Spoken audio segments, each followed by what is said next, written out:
Would I be the asshole for telling my boyfriend that him being a Trump supporter gives me the ick? Hi y'all. This is a new account because I don't really want anybody connecting this with me. I, 20F, started dating my boyfriend, 21M, about 2-ish months ago. We've known each other for approximately 3 years. We weren't initially interested in dating, but it kind of just happened, and things have been really well, except for one thing. I found out he's a Trump supporter. Now, before you lecture me in the comments about how I shouldn't let politics get in the way of my relationship, please hear me out. It's just been a couple of things that have really rubbed me the wrong way about him for some reason. For context, I am a Hispanic female immigrant who fled from a country where, if I can put it in simplest terms, things went to hell. I've had nothing but bad experiences with Trump supporters because almost every single time, without fail, they would always say or do something extremely demeaning to myself or my family, talking about how people like us should be deported without even realizing they are referring to us, saying that people like me are a threat to the country, shaming, etc., etc. I consider myself the kind of person who judges a person's character based on what they believe in, and time again, it's been proved to me that these types of people are the type I should stay away from. On the day that Trump got convicted, we started talking about politics, and he told me that he's not really a felon. He claimed the courts were unfair, there was bias, and he should have had a fair trial. That's not exactly verbatim, but that's pretty much the point he made when I told him that Trump was a felon now. When we were watching The Boys S4, and that one part where an old man was explaining to Newman that women can reject pregnancies, he agreed with that old man. When I explained to him that that's not how women work, he apologized to me, but I was still absolutely surprised that he didn't even understand such a basic thing about women. He has a sister, so it's not like he grew up without women in his life. We had a conversation about immigration, and he told me that all immigrants should be immediately deported. I told him that myself and my family are immigrants and asked if that meant he wanted us to be deported, to which he said, "But you guys are legal." I'm talking about the illegal ones.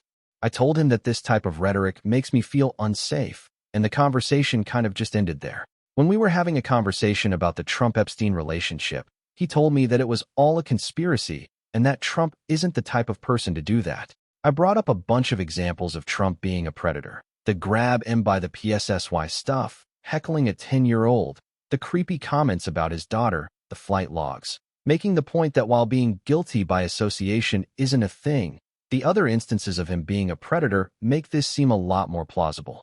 He told me that Trump never did any of that, and in a way, that kind of broke the camel's back for me. Because I myself am a victim of sexual assault, the nasty thought occurred to me that if I ever got assaulted, he probably wouldn't even believe me. That he is standing behind someone I consider a rapist means that he condones Trump's actions and, by extension, the actions of the man who assaulted me. I don't know how he, who grew up with women, has a girlfriend who he is fully aware is Hispanic and an immigrant, has LGBTQ+ friends, and states that he loves people like me and his family, can even stand behind something like that. It makes me wonder if there's a side of him that he hasn't revealed to me yet because this is a new relationship, and that makes me extremely uncomfortable. I'm asking if WIBTAH would be the asshole for telling him that this gives me the ick because my own family is telling me that I shouldn't let politics get in the way of my relationship, that Trump wants people to fight each other, and that I shouldn't let Trump win. But I really don't know. Can I get some advice? Relevant comments. cat_piss_metologist. NTA. He may be speaking out of brainwashed ignorance, but even after offering your perspective, he tells you that you're wrong. If you stay with him, you will never stop having to educate this guy, and he doesn't really want to be educated. Opie. Yeah, I can agree with that. Every time I invite him to do his own research, he'll always pull up a pro-Trump article and use it as evidence that I'm wrong, or ask me multiple times where I'm getting my resources until I doubt myself. He's been asking me to promise that we wouldn't let our differences in beliefs cause problems in our relationship, and I feel like I'm being babied a bit.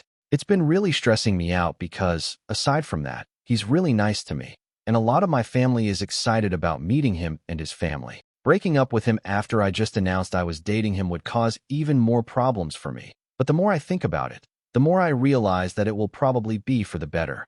I think I'm okay with carrying through with it. I'll talk to him when I see him later. I'm not really excited about it because we go to the same school. Update. Hey y'all, update here. I didn't really expect my last post to blow up or for people to tell me that this is a justifiable reason for ending a relationship, so thank you for not being judgmental. A lot of people were asking me what country my family came from, so I'll just say it since I don't think that's identifiable information. It's Venezuela. If you don't know what's happening there, then I envy you. Also, shout out to those PPL who thought this was AI generated. I find it kind of sad that this has pretty much become the state of Reddit now. Like, if you think something's AI, just don't engage with it. That's what people who post AI want from you. Don't let them win. Now, on to the update. I spent the last couple of days with my dad, who was visiting me, deleting social media, and muting a bunch of politics-related stuff because I've come to realize that regularly listening to people talk about how people like me ruin the country and how we don't belong here isn't really good for my mental health. Neither is dating someone who openly admits to supporting that group. So, I talked to my now ex-BF. I went to his room instead of inviting him to mine because I knew that if I let him in my room, he would just refuse to leave until he convinced me, and I wanted to keep the power of removing myself from the situation at any time.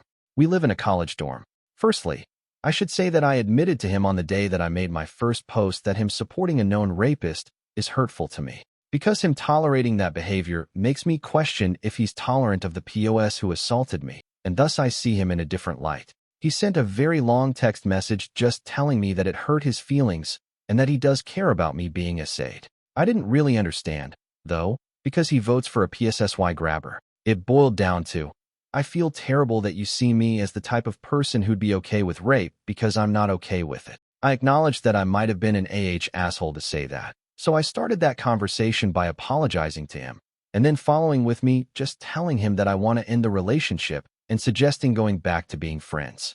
I don't think I meant the friends part, though. You can't have your cake and eat it too. I can't be your friend if you affiliate yourself with a group of people who regularly attack me. He tried to convince me to stay by saying that he really loved me and cared about me and respected my opinions, that we shouldn't let politics get in the way of our relationship. I responded that I can't change what he believes and that I value a person's beliefs and the group of people they associate with as a method of how I judge their character. I've already judged him. I don't like what I see, and therefore I've lost my feelings for him. He told me I was making a generalization. I told him that while it is true that I might be making a generalization, we can't change the fact that in this landscape of politics, many of my rights are on the chopping block, and that I'm already starting to resent him for not really feeling listened to when I try to talk about how anxious it's making me. He told me that none of that stuff is going to happen and that our different opinions shouldn't get in the way of our relationship. He said that he's voting for Trump because he thinks he can fight inflation and cares about military members. I told him that while I can list a million reasons why that isn't true, that isn't relevant to the conversation. He then said that all his other relationships never consisted of talking about politics and that this was ridiculous. I pretty much told him that he can't have his cake and eat it too. I can't date someone who associates with people who give me trouble and that this won't be sustainable. Ending it is better for the both of us. I realized that this conversation was going nowhere and decided to just leave. I told him to just give up on it already before leaving. He kept asking me to stay while he thought about what to say, but I didn't.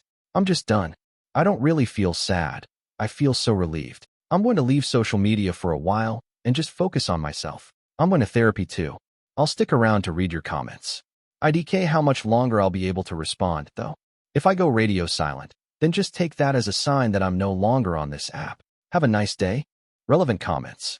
MKM_Dennis_1974, NTA. You don't break up with him because he gives you the ick. His support of a racist and homophobic convicted felon does not align with your values. It's not a quirky little thing like disagreeing on a choice of music or what team to root for in a game. By the way, he may claim to have all these diverse friends, but I can assure you that they do not consider him their friend with views like this. Anyone in your family's opinion about your relationship does not matter here. They aren't dating him. You are. The fact that you point out to him how you are an immigrant too, and that doesn't seem to register at all to him. Honey, he's in a cult. There's no saving him. Opie, you pretty much summed up my exact thoughts on why his gay friend doesn't want to hang out with him anymore. I found out recently that there's a bit of a rift in their relationship, and I didn't even start thinking about why until I learned more about him. Gosh, everyone's burning bridges now. Story 2. Despite being the most experienced, I was overlooked for marketing team lead, and they hired an external candidate, hurting my motivation and self-esteem. Hi everyone. It's been a few months now since this happened, but I can't get past this, and I guess I just want to get this off my chest in hopes that it'll help me get over it. Here we go. I've been working at the same company for over 6 years. The company is medium-sized, I would say, and at the time I was hired, we didn't have a marketing department. With time, the company grew, and after 1 year of working there, they offered me the chance to kickstart the marketing department. I accepted. For 2 years, I was the only person in the marketing department. I did everything all by myself. I knew how everything worked. I kept my numbers and quality high, and my manager even asked my boss to give me a bonus for my hard work. As the company grew, the work became too much for just one person, so they gave me a team. We were now 4 in total. I trained and pretty much led the team, but the thing is, my title never went past marketing agent. I thought that with all the things I was doing, I'd at least get marketing manager by now. I expressed this to my manager, who said that they'll see what can be done. Months passed. My title remained the same. But then, in a meeting with my manager one day, they told me that our boss was thinking that there should be a marketing team lead on the team. They said that they thought it was going to be me, as I started off the department, trained everyone, have the most knowledge, and have been in the company for 6 years now. Obviously, I got excited hearing that, and I patiently waited for the boss to finally drop the news to me. The news ended up being that they were looking for a marketing team lead, and they decided to hire externally. I can't even put into words the way I felt. Even now, I still feel like I've been punched in the gut. It feels so unfair and humiliating. I was the first person in the marketing department. I have the most experience. Why would you hire someone with 0 experience instead? I asked my manager why I wasn't considered for it, and their response was basically just, "Boss just couldn't see you being a team lead." Hearing that seriously killed my self-esteem and made me feel even more humiliated. They eventually hired the person to take on the team lead role, and what made me want to slam my head against the wall is that they made me train them on everything I knew. Listen, the new team lead is a nice person, and I really don't want to hate them because it's not their fault, but my bitterness is so strong. I just don't even want to interact with them unless I need help. So now, I'm stuck being marketing agent forever, I guess. But what really drove me to write this on Reddit is the new team member. One person on the team left and was replaced with someone else who just started last month. The team lead is on vacation, so I was the one asked to train the new hire. As I was training them, we talked, and I told them a little about myself, about how I started the department and everything. And then they said, "So all that just to not be team lead?" That honestly just pissed me off. I don't know if it was their wording, their tone, or the look of pity on their face that got to me, but I just shut down. I laughed it off, finished up with training, and just barely worked the whole day and the day after that. Even now, I feel like my numbers are lower than usual. My quality definitely dropped, but I just can't care anymore. I know I could just quit, but this company's benefits are amazing, and I've made so many friends here that would make leaving so hard. Traveling for work every few months allowed me to see different cities and take in new experiences. But I just can't get past this, and I don't know if I ever will. I might just go through the days until I really just can't do it anymore. If you've read up until this point, thank you for your time. I really appreciate it, and I really hope this situation never happens to you. Edit. Hi again, everyone. I just want to thank you all for your advice. You've all been very helpful, and you've all given me the confidence to send my resume to other companies for a team lead or manager position. I'll be sending my resume to more as they pop up.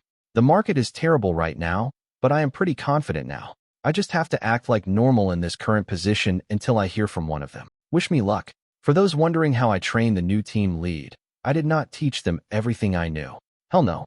I taught them enough to do their job, but when it comes to deeper knowledge, I held back. I personally just thought it was the smartest decision for me, as teaching them all I knew wouldn't have benefited me at all.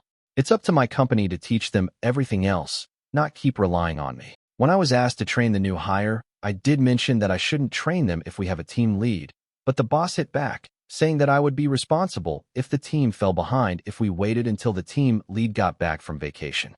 I didn't want to cause stress for the rest of the team and myself, so I stupidly complied.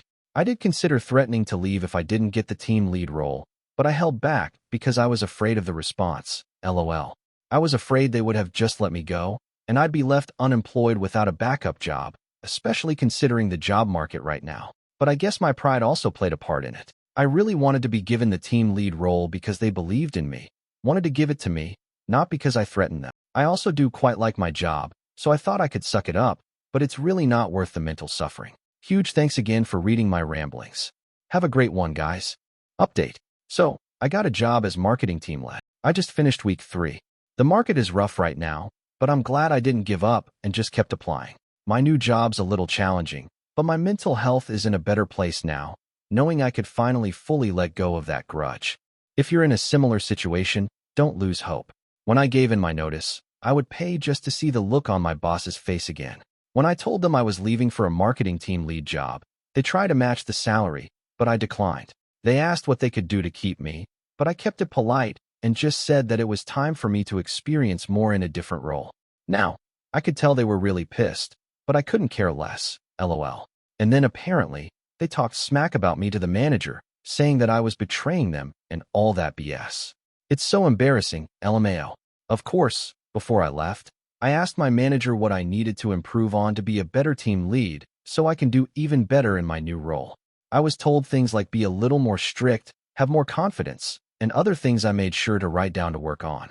And I know it's been months, but I still wanted to ask again why I was passed up for the promotion at this company. So apparently, it's because they made it so that the team lead did more admin work, more team reports, team evaluations, team decisions, and coming up with new procedures, and less marketing. Apparently, since I'm the most senior with consistent results, they didn't want to lose that by making me team lead. So they figured keeping me as a marketing agent was the smartest move for the company. I fully understand their decision, but screw that, LMAO. I feel like I'm actually doing what a team lead should be doing in my new company, and that's all I really wanted. It just feels like they're still trying to figure out what a team lead should do, and I'm not willing to stick around for that. Again, thank you again, everyone, for encouraging me to look for another job. I got way too comfortable in my last job that I allowed them to walk all over me. You aren't handcuffed to a certain company forever. It's okay to leave when you feel there's no more growth for you. Have a great one, everyone. Thank you for watching. If you haven't subscribed yet, please do so and hit the notification bell to stay updated with more shocking real-life stories happening around you.